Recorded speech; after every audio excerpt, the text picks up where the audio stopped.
What if I told you that the Bible, a book we almost always connect with endless charity, actually gives us a guide on who we shouldn't help? It sounds pretty radical, I know, but today we're diving into that exact idea. The 5 people you shouldn't help. Okay, I can already hear you thinking, wait a minute, does the Bible really tell us to turn our backs on people? It seems to go against everything we've been taught, but let's just dig into what the source material actually argues. So at the very heart of this whole thing is a super important distinction. It's the difference between genuine, loving help and just enabling someone's bad behavior. It really challenges that gut feeling we all have, you know?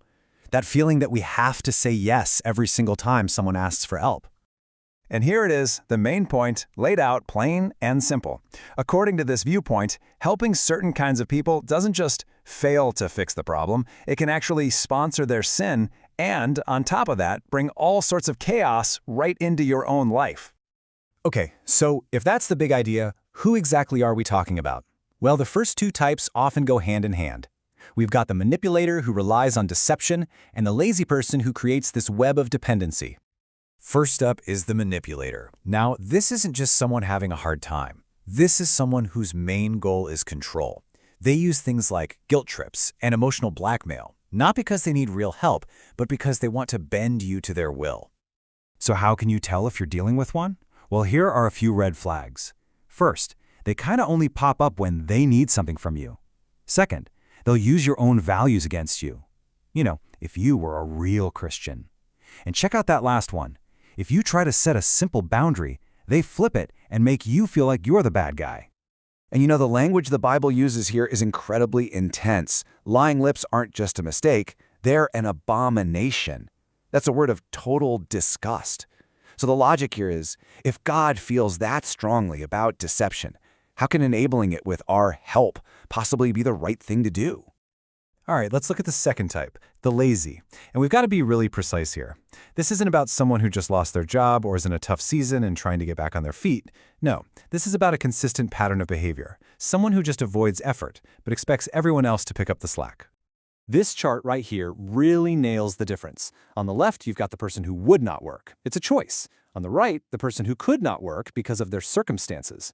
The Bible's warning is aimed directly at that first category. Helping someone who's unable is compassion. Constantly bailing out someone who's unwilling, well, that's a whole different story. And this verse from 2 Thessalonians is about as direct as it gets. It's not meant to be cruel. The idea is that if you're always shielding someone from the natural consequences of their choices, they never learn the lesson they desperately need to learn in order to grow. So we've talked about deception and dependency. Now let's turn to 2 other personalities that can be just as draining to be around. The person who makes the same mistake over and over, and the proud person who refuses to believe they ever make mistakes at all. So let's talk about the repeat fool. Oh, this one is so frustrating, because on the surface they seem like they want help. They'll listen, they'll nod, they might even promise that this time will be different, but their actions never ever change.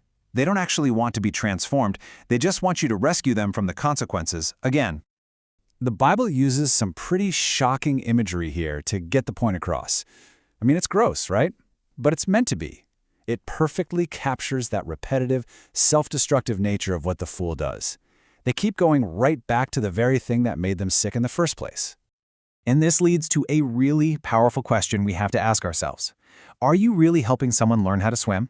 Or have you just become a full-time lifeguard for someone who, deep down, kind of likes the attention they get from constantly drowning? Next up, we have the proud. This person might even come to you for advice, but there's always a catch. They want a solution, but it has to be a solution that doesn't involve them admitting they weren't wrong. They can't stand humility or correction, or any hint that maybe, just maybe, they are the source of their own problems. Now this is where it gets really mind-blowing. The verse says God himself resists the proud. Just think about that for a second. If God opposes them because of their pride, who are we to jump in and try to fix things while they're still in that state? Our help is basically useless at that point. And just like pride pushes away wisdom, our final person on the list pushes away peace. This isn't someone who just stumbles into conflict. This is someone who creates it wherever they go. Meet the quarrelsome individual. They fight with coworkers, they argue with family, they stir up trouble with their friends, and in every single story they tell, they are the innocent victim and everyone else is out to get them. They don't actually want peace, they thrive on the drama. And this proverb explains why helping this person is so completely exhausting. If you rescue them, if you put out the fire they started, you haven't actually solved anything. You've just signed up to be their personal firefighter again tomorrow, because you know they're going to start another fire.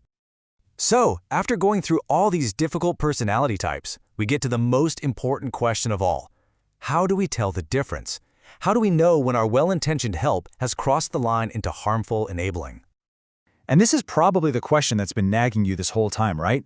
If I finally draw that boundary, if I stop bailing them out, am I being selfish? Am I actually sinning? This final chart gives us a really clear way to think about it. On one side, you have acts of love, things like carrying one another's burdens. But on the other side, you have disobedience. That's sustaining someone in their sin. It's the difference between helping someone who truly wants to change and just feeding their irresponsibility. And that leaves us with one last question, a question we should probably ask ourselves every time we're about to help. Is what you're doing actually building that person up for a better future, or are you just bailing them out of a mess they made today?